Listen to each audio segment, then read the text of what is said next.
Welcome back. The following segment is sponsored by Graves McLain.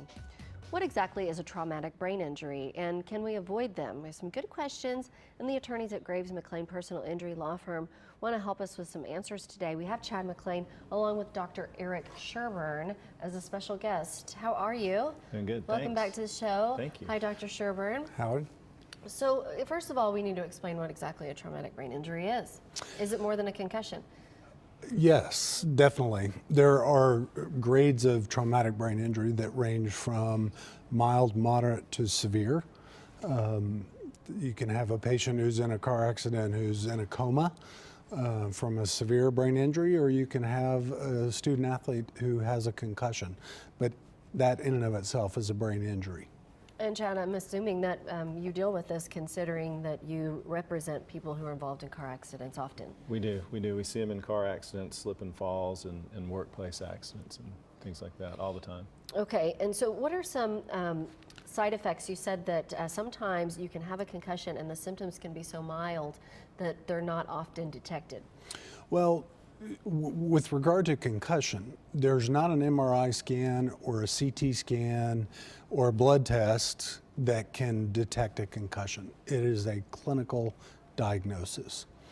And it's hopefully made by someone who's well trained in concussion, whether it be an athletic injury or a car accident or an industrial accident.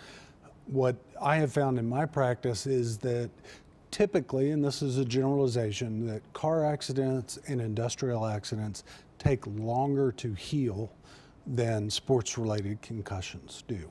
And you said it could be very costly.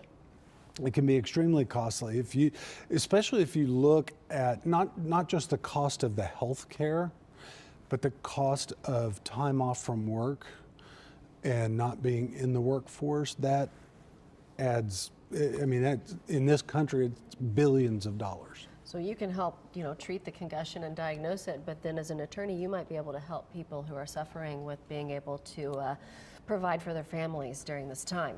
Right. Well, sometimes what happens is that the brain injury, the concussion, the severity of the concussion is not recognized and not put on the right track from a medical standpoint. Dr. Sherburn and I were just talking about that, and sometimes we actually have to recognize those things and try to guide the client or the patient into the right provider so it can be handled and treated properly.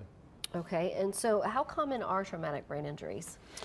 Well, if you just concussion alone, which is technically a mild traumatic brain injury, the CDC estimates that there are as many as 2.5 to 3 million concussions in this country alone. That does not include moderate to severe brain injury.